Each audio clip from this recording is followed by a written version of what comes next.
Then we have the Indonesian rookie Pratama from Puetisan, and Nick added Puetisan and Pratama. I mean, one of those, plenty of those sad fallen. We do, and then we have Hafi and Isdar. Isdar, another one who went down yesterday, and then Trihardika Putra at Riswanto, and it's gone too quick for us once again. And they're out, and we're away for this second race. It's another real good push off the line from Shinya Izawa, but the number 13. Indonesia, the Malaysian rider, gets the jump and looks to be getting the whole shot in towards turn one, but will he be outbroken by him on Daki? I think no. Danish does actually maintain that whole shot, shuffling in behind the number 14. He competed out on the same circuit. Very calm, Frank, really. Yeah, it is pretty calm at the moment, isn't it? Not too much drama. Back a shot there, number 20. So will he be in the mix later on in the race as riders come round the final corner once more? Riders already become one essentially in the view down that first position. Fastest lap of the race at 2:11.5 is on par with that pole position lap time that he set yesterday morning. It's been beaten already though, 2:11.2 there from Pratama, I think it was, over the line. So good stuff from the Indonesian rider, and you can see now that gap a little bit bigger. So it'll be interesting to see how that concertina effect plays out as we move. So yeah, Danish really losing out at that slipstream now, the number 13 at the back of this five-rider fight at the front. Well, Gunmie out the front, he was very, very intent on being as possible yesterday. There's one of the slightly more experienced riders in this leading group, along with Hakim Danish. We did see Mie present last year, fully paid up professional rider and all that, that has to be. But I love the way you say frequently. Like if we were to tell someone how often we'd had lunch, it'd just be like frequently, and push you in training as well, whether it be just physical training or on-track training. And getting a little bit spicy now at the front. 3 abreast, who's going to come out on top? I think it's going to be Mie, yeah. Pratama though, looking very, very strong and intent on making a move towards the podium. We saw him taken out of the race, but you see the smaller Indonesian figure there, just going to be tucked perfectly in the slipstream behind Gunmie and Amon Adaki as we come across the line now to click down towards 11 laps to go. One of Izawa yesterday's winner. Will we see him take the lead for the first time? I don't think so, because Adaki seems like a bit of a demon on the brakes. Pratama says no to Izawa going 14 back in the race lead. But yeah, Pratama looking very, and I know a lot of people hate this word, racy.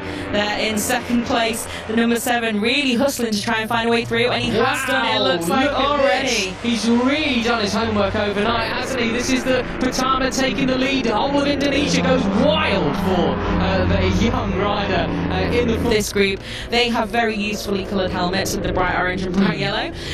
So yeah, so great job again then from the Qatari wildcard to be in the same postcode as these guys. But this little freight train then of 8 riders, you couldn't bet against any of them at the moment, could you? It's still close as ever, but certainly the more the guys right at the front of this train fight it out, the more those just behind are running once again. Bit of a taller character is Laon Cleo on that smaller Asia Talent Cup NS. In height and the size of these riders, a lot more on the smaller bikes, can't you, than maybe you can on bigger machinery, certainly like me. Well, a lot of these riders were in the mid 212, so what you say about these riders overtaking everyone up, but it is so true. That was Adaki. Well, he had front end switches quite a lot yesterday as well, and who did that let through into the front? I think between tonight, talking to one of the rider coaches that we have here in the Asia Talent Cup. Got Danish in the lead, the number 13, with that pickpocketing move around the outside. Goodness me, that was Pratama, just sensational stuff there. That was lovely, that was. The number 7 then absolutely on a mission this Sunday. Some great moves we've seen already, and I won't be surprised if he makes a move now. Is he going to go for it? No, not quite. But the number 7 looking very keen then to get to the race lead again. Wow. Enjoy the natural biological grass. It's very specific.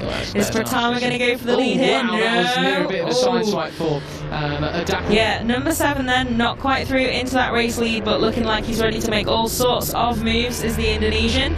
But we've still got this little freight train at the front though. We've not got any big split. Leading group last time around, and well, crossed the line in fact in 7th place, but has moved up 2 further places since then into P. Fell. Yet in yesterday's race, another rider with years of experience under their belt in the Asia Talent. Tough to see the number 2 once again making some progress.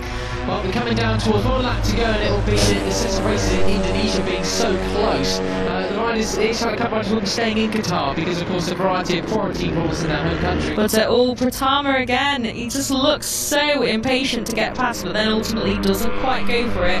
Maybe just trying to pile up. So watch Pratama in the slipstream there. Will it be enough to make the overtake before the checkered flag? I think was set by Nakuinatuat Puvapat back in 2015 as well. Pratama looking for another route, possible route around Adaki in towards turn 10. Reverse the order come the end of the actual race itself as Pratama makes a mistake into that final turn, lost a lot of drive and a lot of places with it as well. Wakamatsu nearly shares some paint with the Indonesian rider. They're neck and neck now along with Al-Sahuti. But okay, here we are. This is what the Asia Talent Cup's all about. Maybe that's the best line. Down I think Indonesian, there's all sorts of swapping going around. The slipstream really in second position, now making a move for the lead at his home circuit, all on his own. But what about in the run into towards turn 1 now? Will Al-Sahuti manage to outbreak him? No, just round the outside he comes to. Pratama's made his way back through towards second position as well. So that's a great recovery from the Indonesian. Yeah, he's just it wasn't by much, it was by 0.031, but if he is in that position on the final time, then it's as you were before that drama for the Indonesian rider,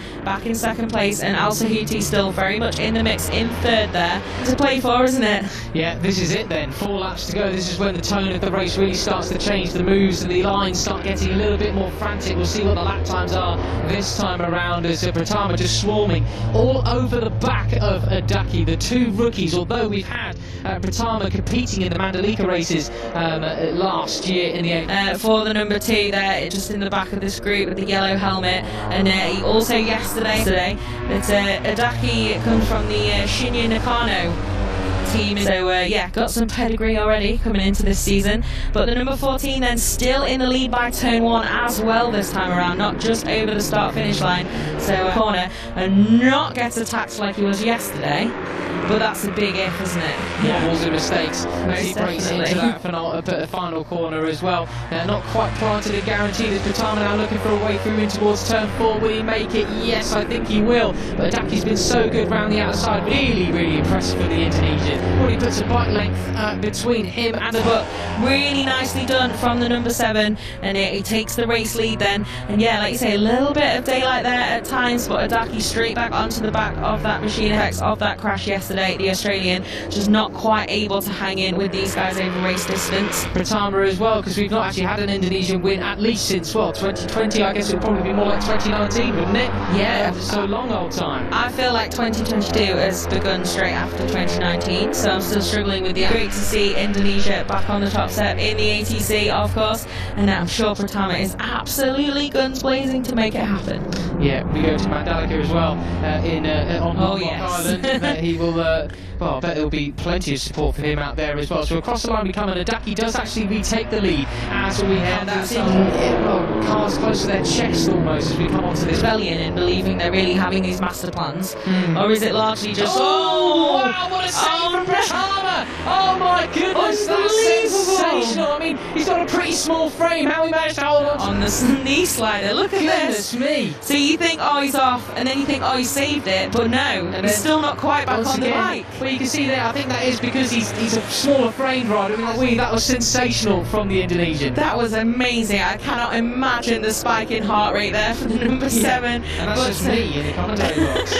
Literally, looking like he's wanting to take back second place as well. So yeah, great stuff from the number 7 to keep that upright-ish. And yeah, Adaki, they, like you said, got that little bit of a gap now, measuring that. But I'm sure Pratama, once he's just got his breath back a little bit, will be trying to cut that back down again. That's Al-Sahuti, goodness. Well, will that be too much? I'm not sure. I reckon they can catch him on the start and finish straight this time around. Imagine it's going to be Adaki in first. Can Pratama do it over the final lap? Yeah, well, the one thing that done, but Pratama is closing in on this final lap. Then Al-Sahuti throwing absolutely every turn 3. He's been completely swamped, and Pratama's getting swamped as well by Al-Sahuti. He's absolutely on one. He really wants his victory, but he goes wide, and it looks like they're going to let Adaki get away with it. I think they are. I think that's probably over in second, but yeah, a little bit wide. That's just allowed a couple of guys to get back past. What has the Qatari rider got? Like you say, created drama. He is home and dry, but this second place, third place, who final few corners? Just 2 corners to go after this one then. Qatari versus a Malaysian versus an Indonesian and then a Japanese rider looking to pick up any sort of this second race. Adaki is clear. Al Sahuti up the inside. Dinesh just behind him. Who will get the run to the line? Who will get the drive out the corner? Will the smaller frames win out over the larger ones? It's going to be glory for Adaki. He's sweeping over to make sure nobody gets him on the slipstream. He will take the victory, but who will get second place? Could it be the Qatari? It's Al Sahuti. Glory for him, second place, and Pratama, the Indonesian, gets third ahead of Gun Mie. And I do hope any locals here give Hamad Al Sahuti is just celebrations and praise for his efforts today. VEDA EGA Pratama then, third position with the save of the day already. I think it will remain the save of the day. Taking the second race win here in Qatar from VEDA EGA Pratama and Shinya Azawa. Is that the right result? It is indeed. Hamad Al Sahuti, Pratama, Fortisan Putra and Trihardika there in 9th place. But yeah. To the line there. Absolutely, He's not very much in a deficit. His top speed was actually